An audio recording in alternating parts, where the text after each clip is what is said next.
Can you point out the other climax? Yes, it starts right around here. And what can you tell me about it? Is it simple? It's simple. The first two bars are built just off two notes, G and B flat. Can you play it? What happened after that? The whole thing is repeated just at forte, so it's even stronger.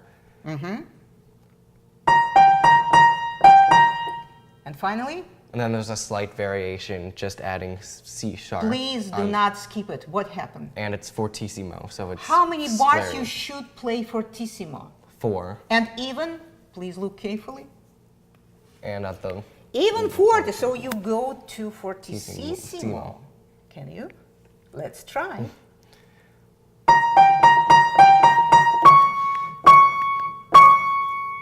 How many notes were added?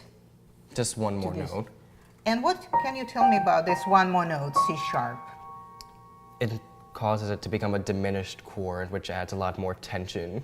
Yes, exactly. Especially if you play the left-hand harmony. Can you? What is the chord? Name it. B minor. B minor. More, more, more. When I play this climax, I think maybe it was some kind of thunderstorm, something happened in nature dramatically, and all of a sudden, as if nothing happened. Shiny day, beautiful, bright, etc. What about you? What would you put behind this music? I actually thought it was interesting because the piece being called Bright Orange, that at this point, if you were just imagining all orange, it would kind of focus into the center and became really bright. Like intense color could be in the middle, Yeah. right? Okay. So let's switch to the Bach's piece. What is the difference between the Bach's piece, we're looking at it now, and the contemporary piece, Bright Orange? Any difference? That just because of the time periods it was written, in the Baroque period where Bach wrote this piece, it was music, it should be played much more formally in the way it was written. Meanwhile, in the contemporary piece, just the style is a bit more free and you can do a little bit more improvisation with it. I like how you use the words, but when you say improvisation, what do you mean? Maybe you can play improvisationally the Bach's music. Why not? You could. You still have to just... Okay, it's very interesting approach, whatever you just said. I want you first to play it, as you said, formal way. The very beginning, the subject, right hand, please, formal way.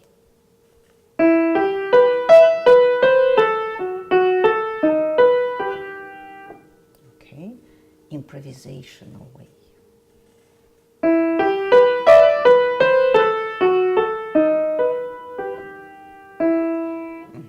Which way you like more? The first one, formal, or the second one, improvisational? I like the second way better because it's a bit more musical. More musical, and you as a performer could imagine more things, and I am as a listener as well.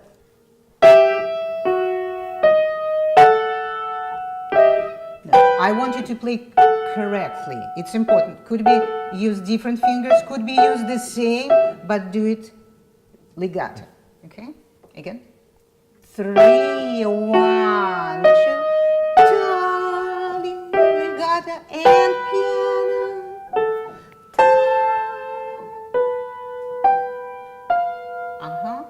So, and the other difference, what is the style that music was written in? Polyphony. Polyphony. What is it? It's when instead of just having the standard melody in the right hand, accompaniment in the left hand, the main theme is just goes back and forth between several different parts in both hands.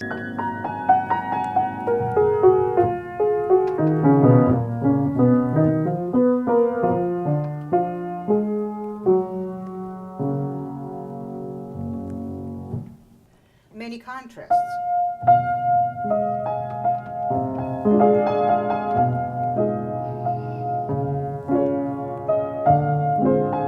Now build it.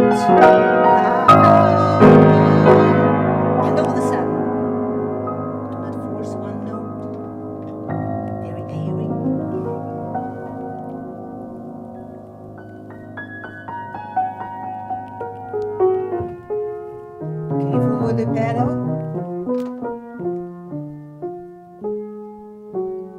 We have to understand that we have a few lines, Yes. right? Let's say melodic line.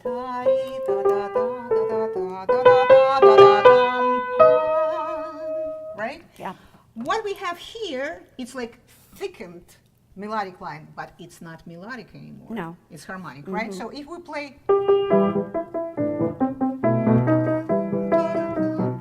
it's the part of the harmony. And every time when you play something like this, when you have a melodic note sustained, hide the harmonic part. Hide Do it. not play. So Play. hide the harmony. Yeah. And do not play metronomically. I understand when you just It's learn hard. the You're text, learning the it's text, really- yes. But it's better to Just slow to- down. yes. But let's say, play better in this tempo, but follow the flow. Then da da da. Let's try. Okay.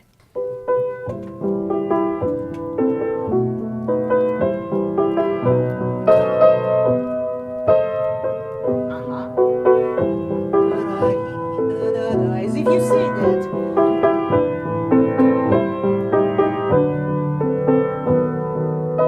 Transition is really short. Short, So okay. if we start, let's say, from here.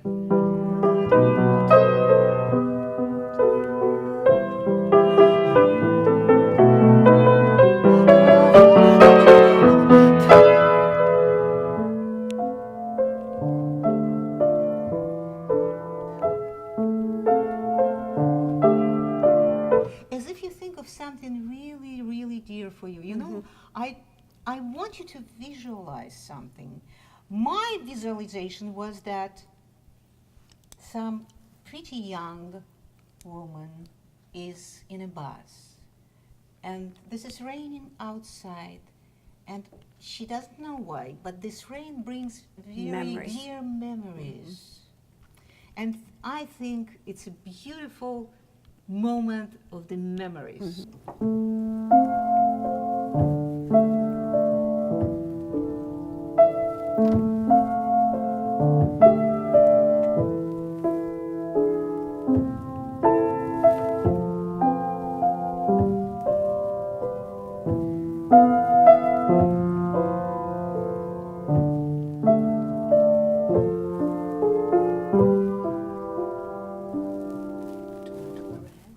And we have another leitmotif, right? In the first and in the very last movement. The Cinderella's leitmotif, that was in the first and the last, and that was when Cinderella kept coming back.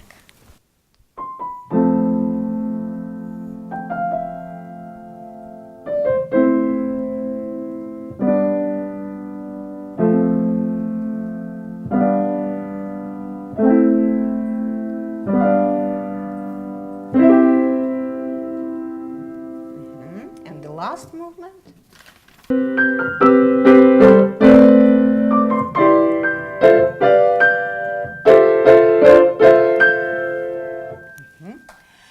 Remember, we were thinking what kind of music we're going to use for the movement number 7, Going Crazy. What happened at this particular moment? In the 7th movement, it was about when the stepmother and the 2 stepsisters were just starting to figure out that the girl at the ball kind of looked like Cinderella, and they were wondering, could it be her? Are they feel agitated, nervous? They were agitated and nervous because they kept thinking they knew it wasn't her, but maybe it was because things kept coming up and they were like, that's something she does. And what was the method I suggested? We used phrases that they might have been saying to make it sound like a conversation. What kind of phrases? At first we used, could it be her? Because Yeah, but when you say, could it be her, it sounds, for my ear, too neutral. Could it be her? Could it be her? Or it should sound different ways. the first one we used was, could it be her? Oh, And this is the right thing.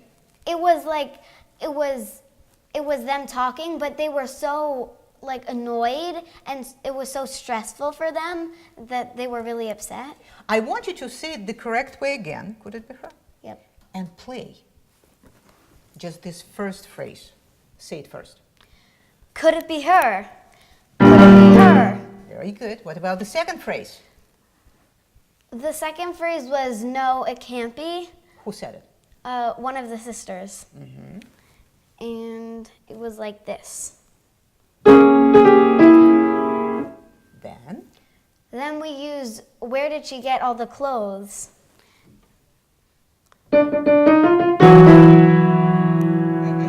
And then the last one we thought of was, is it her? you have first three notes with how we call this symbol. Staccato. Fermata. What does it mean, fermata? That you play slowly. Yes, you prolong each beat using your own intuition. It means you could play them longer, I could play them shorter. Okay, but anyway, you prolong each beat. Okay, and then you're back to the tempo. So you start from 2, 3, 4, 1, 2, 3, 4, 1, 2, 3, 4, 1, 2, 3, 4, 1. Did you play this way? Yeah. 2, 3, 4, 1.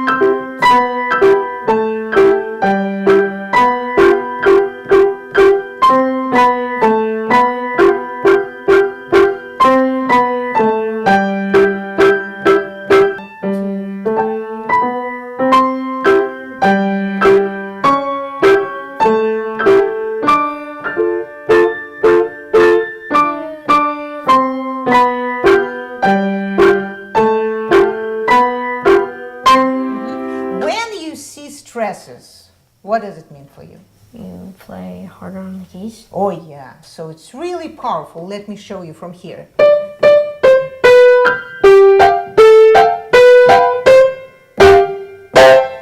And you finish right from here with all the stresses.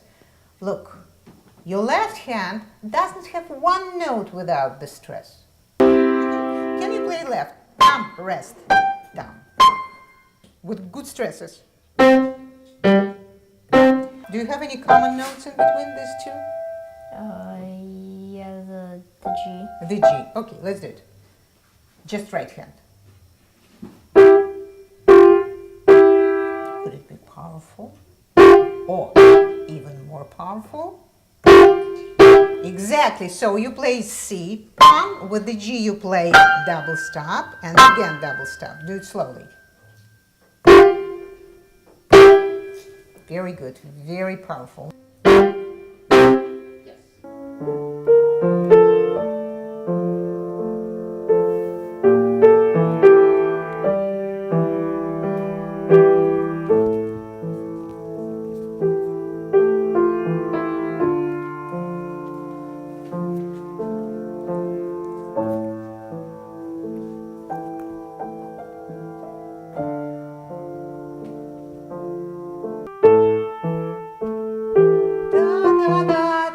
This one was very good.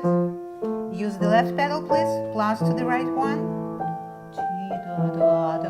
Now, look at my right hand. How I use the wrist for staccato. Still staccato through. Huge crescendo.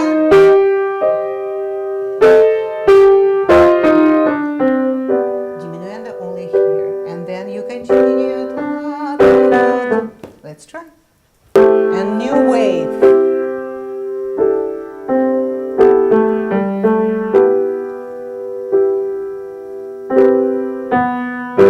Left.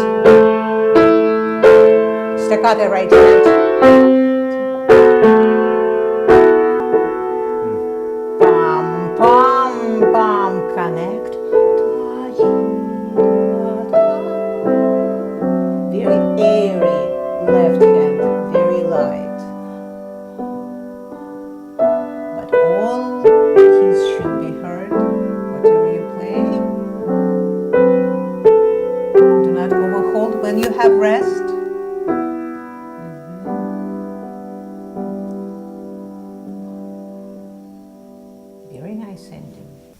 started last fall, and the idea was to come up with an improvisation that had something to do with the fall. And because I haven't done a lot of improvisation, it was fun to just create little components. But what ended up happening was, just because I don't do a lot of improvisation, I came up with lots of different components of it and couldn't really bring them together. And this went on for, I don't know how many lessons, maybe 5 or 6 lessons that we had. And then, and finally we said, that's it, let's put it all together. Okay, so please play the first section.